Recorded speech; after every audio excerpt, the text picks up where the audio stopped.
Hello, beautiful souls, with Mother here from Soul Healing Tribe, and today I want to talk to you about the different parts of the soul from a Vodou perspective. And I want to remind everybody that Vodou means spirit, so don't get freaked out if you don't know anything about Vodou. Just have an open mind so that you can get something out of today's video. So the 7 parts of, in some ways, people think of 2 parts, 3 parts, even 5 parts, and sometimes 7 parts. So I'm going to give you my perspective on the 7 parts. And the first one is the fact that this body, this physical body, is the design, this body cadaver thing that is so smart. The flesh, the bones, the DNA, the whole organism, right? Doesn't really work without something else. But this body, the way that it is so amazing. And once it's animated, it becomes like the most powerful thing in the universe. So this is the Kadako, and I may be saying that completely wrong. So please forgive me for my pronunciation, even though I love Creole. I just don't have, it just doesn't come out the way that I want it. I always think that I'm half Haitian, but I guess I didn't get the gift of language. So the Kadakop is the body, the flesh, this physical body, and this body is one of the parts of what composes the soul according to Haitian Vodou. Once we have this body, the next one will be the Naame.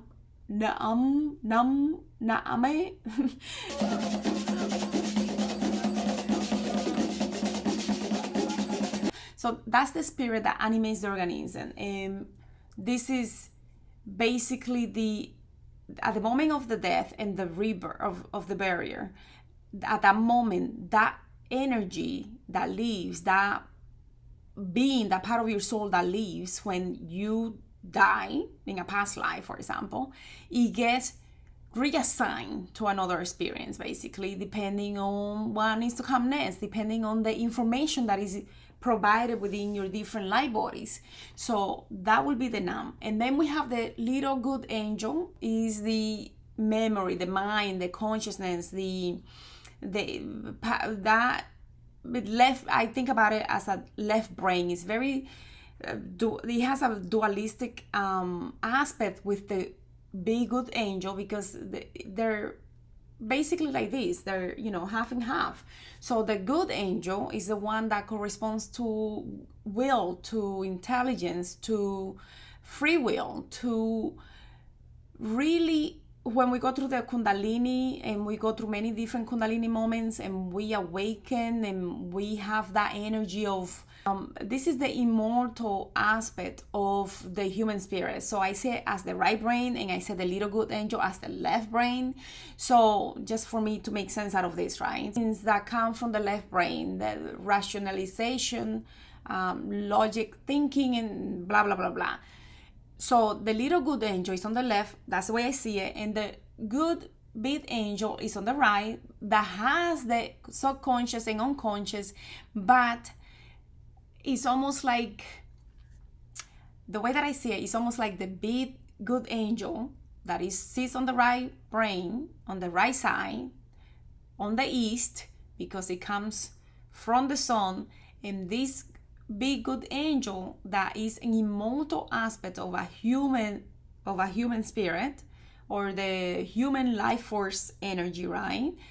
That has all the memories, but it cannot be awakened without the awakening, the acknowledgement of the little good angel. So they kind of have to work together in order for us to have access to all of those memories throughout all the timelines, the history of the planet, and so on, in order for us to have access to the subconscious. So the little good angel is the memory, consciousness, but we cannot awaken the memory and consciousness until the other one is in agreement. So there has to be this partnership between the little and the big good angel.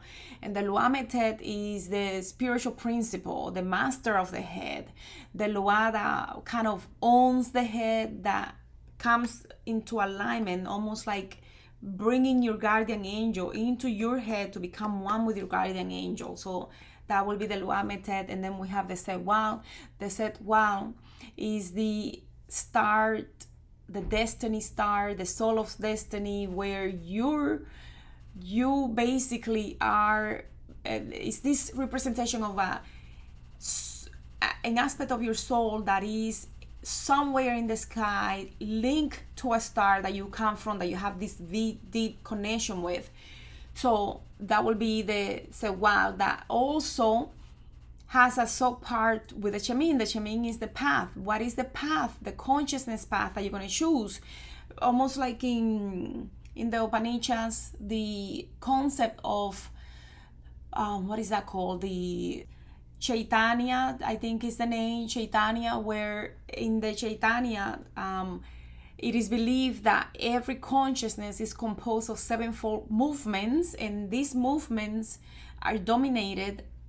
They basically the person is dominated by one of these seven path movements, and it's going to depend on their consciousness, their filter of consciousness, that is going to determine and drive which consciousness they are mostly in alignment with. So it could be physical, it could be vital, it could be mental consciousness, supra-intellectual consciousness, blissful consciousness, divine self-aware consciousness, or consciousness that is proper to the divine pure existence. So these seven consciousness are similar. The way that I see it is similar to in Vodou, when we say that the person has the Sewal and the Chemin, and the Chemin is the path that consciousness is in alignment with.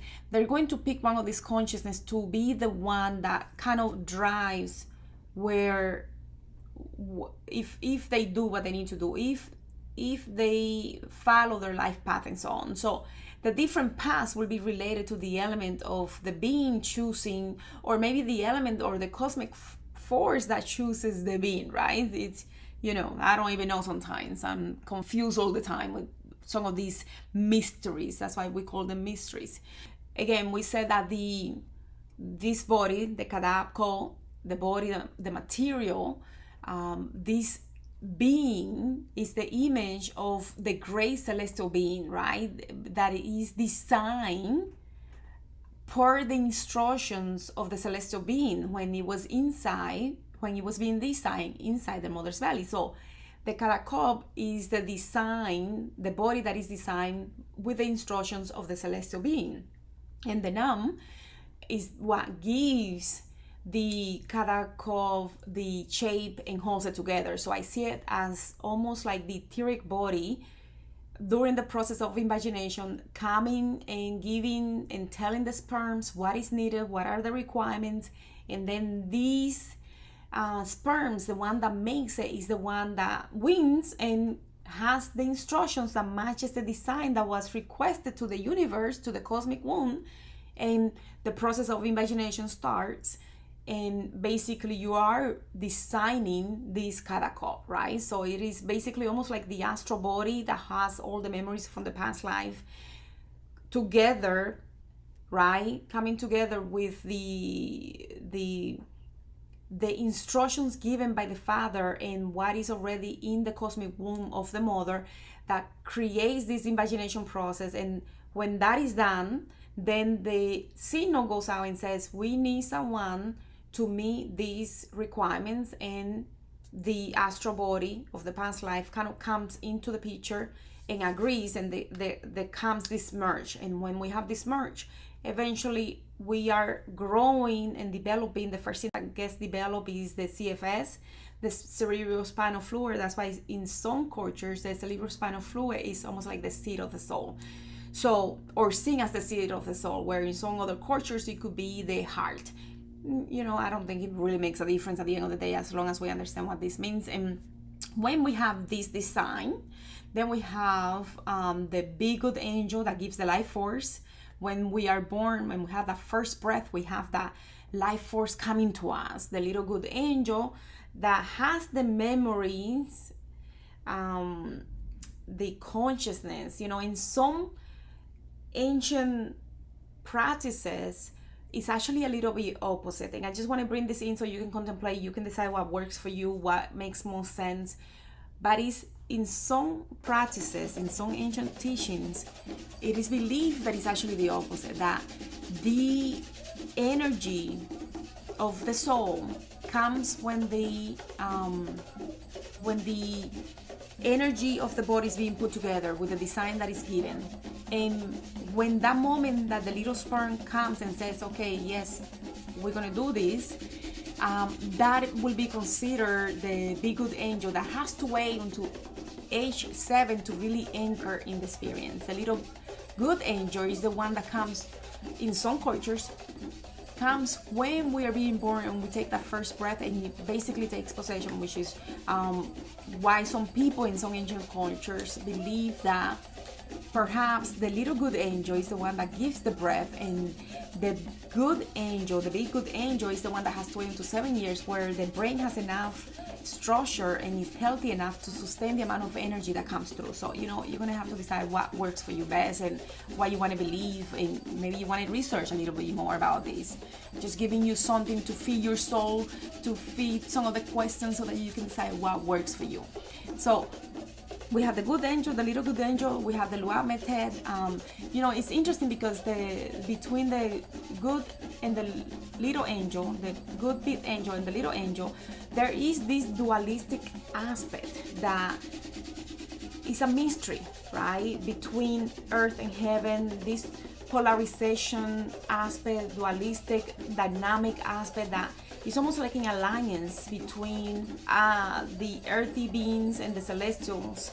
And you know, there is a huge mystery there. So contemplation and meditation is the best answer to really go deep into some of these things. When we have the Loi method, the master of the head, the guardian angel, sort of, if you want to see it like that, this energy basically that owns, meaning that is in alignment, that is the one that rules your head. It can be anchored, like positioned, so that the person can walk their path. So then we have the Setwa, the soul of the destiny, that is also in combination with the Shemin, and the Shemin is the path. So, you know, this is a lot of mystery. So I'm gonna leave it here for now. I hope you like this. If you like this, please like, share, and subscribe. And thank you so much. I'll see you all on the next one. Thank you.